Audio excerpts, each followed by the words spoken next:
great. How are you all? Doing well. Good morning. Hey, Amy. Well, guys, I'll hush and get out of your way if you're ready to rock.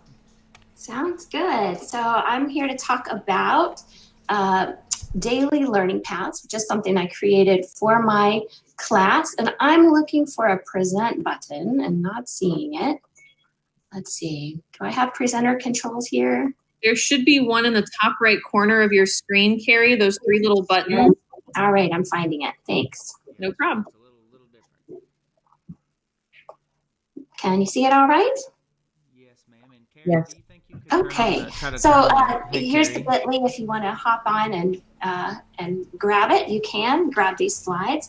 With the daily learning paths, what I want to do today is talk to you about the value of these learning paths, explore some examples, and then maybe evaluate the qualities that make them most powerful. Hey, Carrie. And Can you hear yes. me okay? Sorry. Would you mind turning on the closed captioning for your Sure presentation for thing. us? Yep. Thank you. Is it on now? Yes, ma'am. How's that? Okay. So, and I want you to leave today maybe with some freebies and an invitation to collaborate with me in the future too, if you're interested. Why did I do these learning paths? First of all, teaching kindergarten through Google Classroom is a bit of a challenge. It's a hard platform for them to navigate. There's just a lot there, and it's hard for them to dig through. And I noticed in the springtime that our parents were having trouble learning to use Google Classroom as well. But there's a lot of strengths in the G Suite, and I wanted to take advantage of those. And also, I think that going into NTI in the spring was a huge impetus for me to innovate. I had never been a very tech-savvy teacher. When I started teaching 5 years ago, I started in a Waldorf program at JCPS. They tried to put a Waldorf at Maupin, and so we had no tech at all in our classrooms. So I've kind of, when we started in NTI, I had a lot to learn, but it really made me excited to look for new ways to reach my students. So here is, this is what a typical planning week is like for me in NTI. We don't do as many lessons for sure as we would in the classroom. So you have to kind of pick very carefully what's the most important things for children to learn. And so, here I will come up with like a menu of lessons for each week. But if I load these into Google Classroom, it's overwhelming and the children can't really access that at all.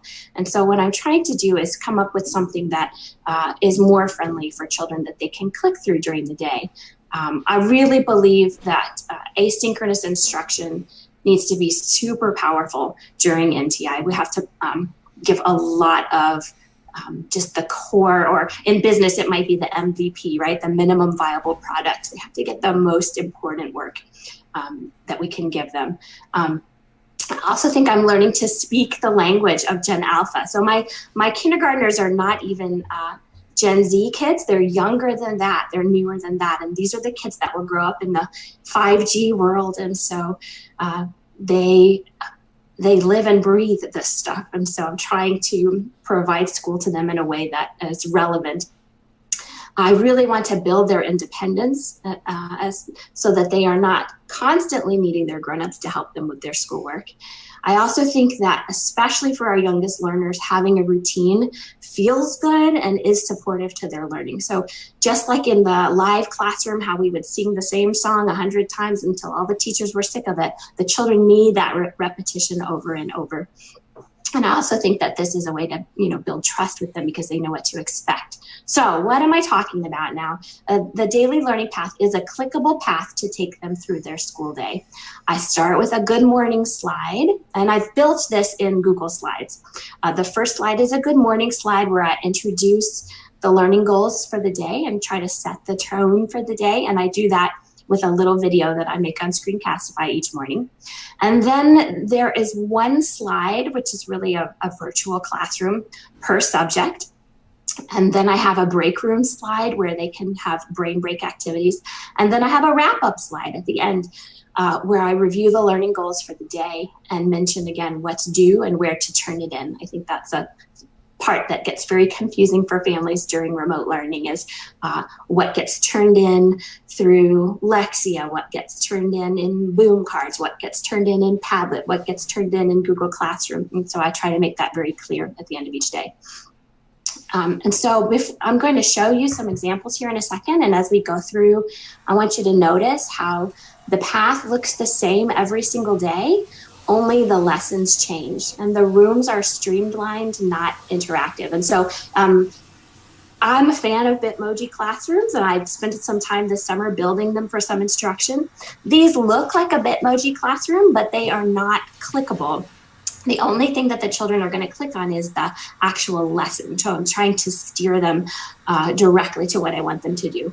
And I also post the learning target for each lesson on the slide, and that's for the grown-ups. So I start first with a template, and I got these from, I downloaded some slides from Slides Mania and then kind of adapted them to work for me for a virtual, a daily learning path. So this one was called Gems, and you can see that it's just the leader slide is just got the path through the day. And so if they click on this, they will go through. Here will be the good morning slide, and they'll go back, click on number 1. Here will be information about the class meetings and a video if I need to put one there. Then they'll go to their reading work, back to home. Then they'll go to writing, back to home. Then they'll, that one didn't quite work. Then they'll go to social studies, and then math, and then science. This is a break room, like brain breaks. And then there's a stop slide at the end where I put in a little video reviewing what they should have learned that day and reminding them what to turn in. And I'll make a list and I'll describe it in the video. So that's one of the learning paths. They also, here's a Sesame Street version that is exactly the same thing, just with different backgrounds. So I use the exact same furniture in all of the classrooms. The only thing I change is the background. And I'm changing these about once a month just to give them something fresh. But the routine is still there. And there's nothing else to click on except for the lesson that I load. And then I have one that looks like Legos. Same thing, the classrooms look the same furniture, same layout. So they really kind of get the hang of it and to go through the day with that routine. And so, let's see. So those are the templates. And I'll give you those 3 at the end here if you want. You can make a copy to keep. So here is what it looks like for real once I load in the lesson. So here's today's learning path. Or actually, this one was from a few weeks ago. So they would go to the go slide. They've got a good morning video from me. I've listed details that are important for that day. That we were heavy into assessment conferences that week. I have our live meetings listed there. The reading lessons are here, so they would click this. That's the only clickable thing in the whole room is to go right here and takes them to the reading lessons. The only clickable thing in the whole room is the writing lesson. Here's social studies, so you get the idea of kind of what that looks like. And then here is today's slide for my class. So right now, and here you can see that this is really just a slide deck.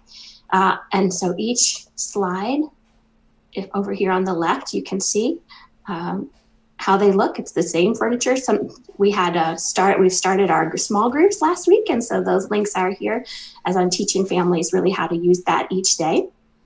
All of our reading lessons are here, and you can, open up comprehension, and they'll see there are so many reading lessons that they have to have their own slide, but here's the learning target for the parents, and here's their assignment for the day. I want to go back to there. Here's word work, so that one's differentiated, so you can see in here that they would go and click to their group and find their assignment there. For fluency, we read a poem every day, and they can listen to me read along here and practice that. So that's kind of the flow that we work through every day. I'll take you into a second and show you a math lesson as an example. And I want to point out that we're not trying to move children's entire school experience online. And so with the learning paths, I'm using a digital platform to kind of support their work and give them a flow through the day. But in the actual lessons and assignments, I'm still incorporating paper materials. We did a to-go box before school started, and children came and picked up materials from school. Some packets, like we use the Engage New York math curriculum, and we use the FOSS science from JCPS. And so they got their science notebook and they got their math workbooks. And then I've given them manipulatives as well so that they can actually practice their concrete thinking skills. I will have both online and offline activities as options at the end of lessons for extending for the kids who are higher and for extra practice for children who need a little remediation. I assign things that include play, which is developmentally appropriate for kindergarten. I emphasize a lot that children have to explain their ideas to a grown-up. So a lot of my assignments say, tell a grown-up, talk to a grown-up. That's because, and for kindergarten, that oral language is so, so important. And that's also where we get at their deeper learning. If they're putting their deep thoughts into speech, that takes them deeper than what they can show through drawing and writing at this stage. And I also include video lessons and materials made by other expert teachers because I'm a firm believer in working smarter and not harder. And let me go back and show you what a math lesson looks like for an example. And like I said, we use that Eureka or Engage New York math. And so my lesson, I take the lesson plans from Eureka, and I've kind of put them in, it's almost like a hyperdoc format. So they get the parents get the learning target because they need to read it. And then the children get to watch the video lesson. And these come from a wonderful teacher on YouTube who has a lesson that for every single Engage New York lesson, and they're excellent. They're better than I could produce, and so I take advantage of, it's Kristen Arwood of her published materials, and then I refer them to their paper packets. And so I have a visual cue for which problem set they should be working on. They also have an application packet to pull on. So I'm pushing them into their paper materials. Here's their exit ticket, which is basically a lot of talking with a grown-up. What did you learn? What did you notice? Can you explain what you were thinking? And then I have an extension slide. And I know that some of my families don't have the opportunity to do this because they're just working too much, the parents, and they don't have time, but a lot of them ask for more. And so here I'm trying to give it for those who want it. So they have some online opportunities. So they have, like, this is a Bitmoji. This is a series of Bitmoji Classrooms that I built over the summer where they can explore and build number sense. I've got links to boom cards. Here are YouTube videos that we would do in the classroom that involve movement and song and dance. I refer them to their homework papers if they want to do pencil and paper practice. And then I always link some things that are completely hands-on and active activities that to engage them as well. And those I take straight from the Great Minds Parent Tips newsletter. So I don't even have to come up with that. This is all work that other people have done that I can capitalize on for my children. And then they have a "you're done" slide. All right. Carrie, if I could just, I'm sorry to interrupt, but comment for everyone who's viewing now or who will view on YouTube when it's posted on YouTube.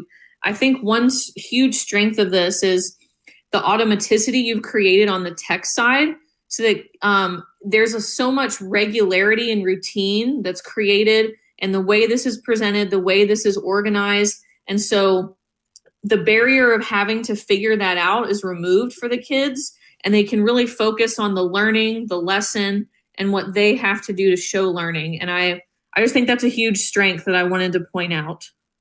Thank you. That's what I'm going for here. Yeah, that's exactly the reason. The children thrive with that routine and predictability, and I think it makes it much easier for parents. Clearly, kindergartners still need a lot of grown-up support. to do remote school. They cannot do all of these lessons all the way by themselves, but this does support their independence to them as much as I think we can. I also want to point out that it's really important that we support the grown-ups. Kindergarten and first grade teachers have maybe a different job in remote learning than other grades, in that our class is not just our students, for sure. More than ever in any other time, it is also the grown-ups that care for these children. I have many children in split family homes, and they do NTI with one parent one day and another parent another day. Some of them go with a grandparent or an auntie. Some of them are at learning hubs. And so it's really shared across many adults trying to lift up this community of children. And so I'm trying to make it easy for them as well. So I want to be very clear for them about what the students need to do.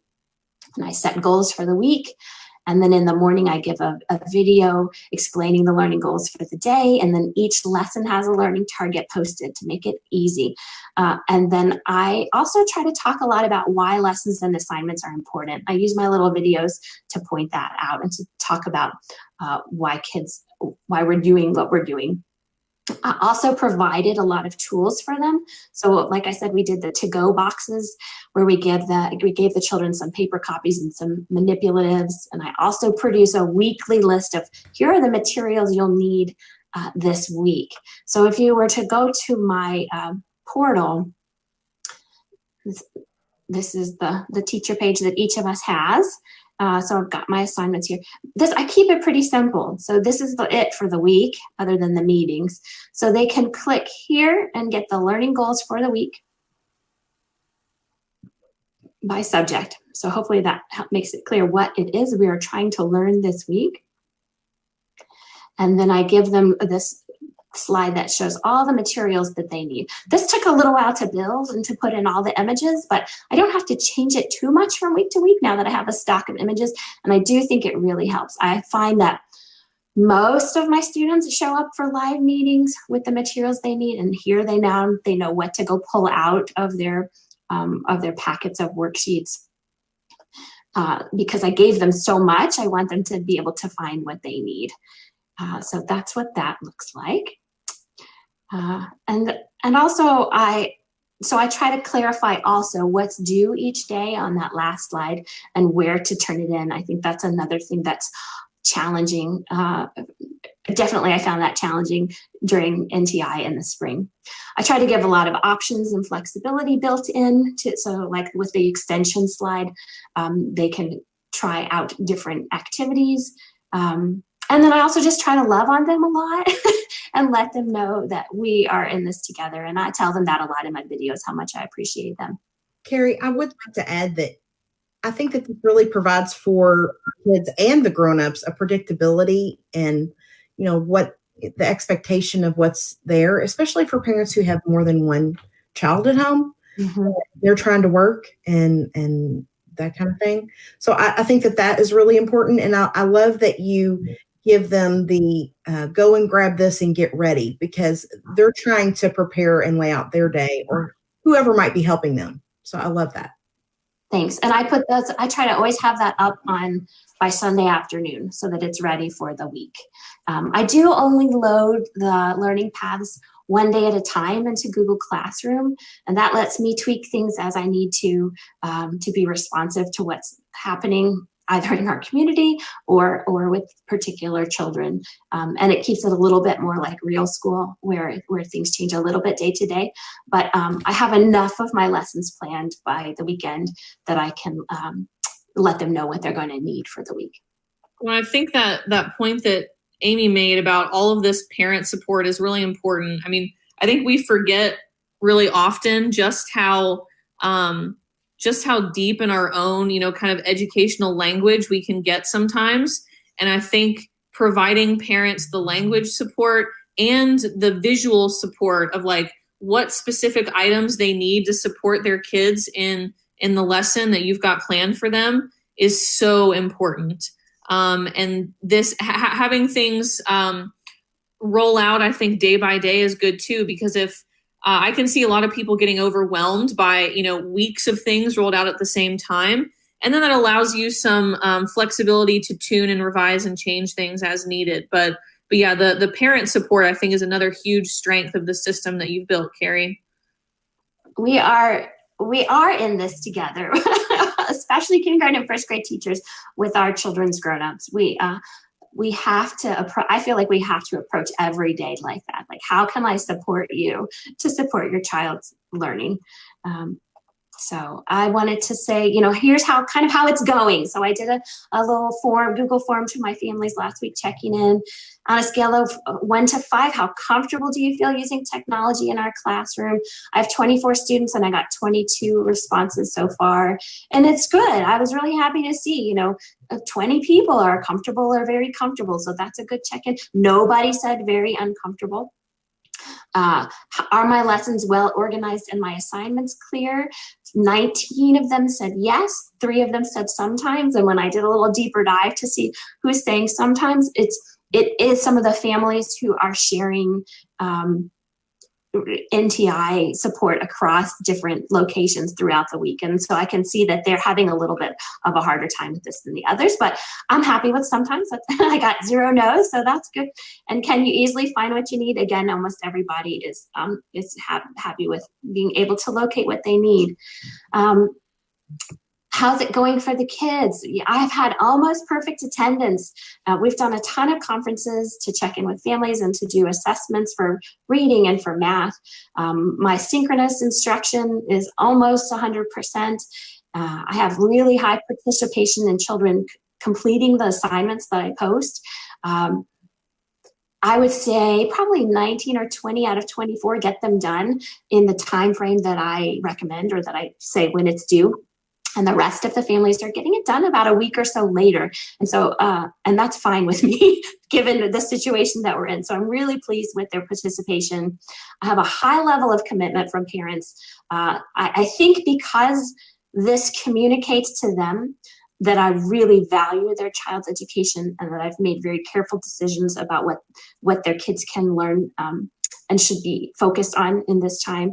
I think the parents are now giving that back to me. So if the child has to miss a class, the parents are texting me and letting me know. Or if they're turning things in late, they're texting me and letting me know what's going on. And so I think we've kind of built this back and forth trust and commitment that this is all really for the best learning of these children. And that's what I want. I mean, that's what we're going for here. I know everybody can't do everything right now, but to the extent that we can, to prioritize learning, I just think it's wonderful.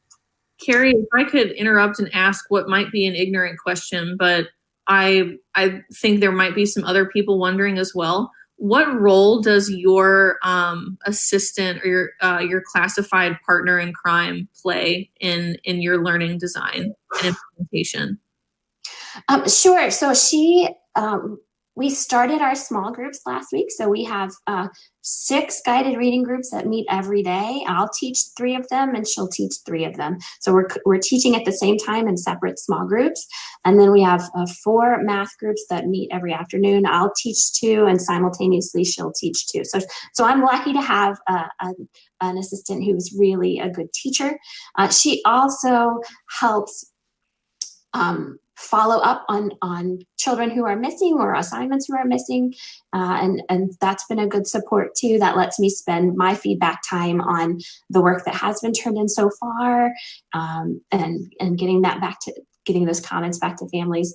She also, we have some great projects happening with some digital learning, with some digital interactive notebooks. And so she helps transfer things that are turned in Google Classroom into those notebooks so that the children can see them. So that might be a talk for another day, though. Did I answer your question, Maddie? Yes, thank you so much. Sure. I'm not super immersed in the kindergarten world, and I've just heard through some other channels that teachers are wanting to know how other K teachers are utilizing that support. So thank you.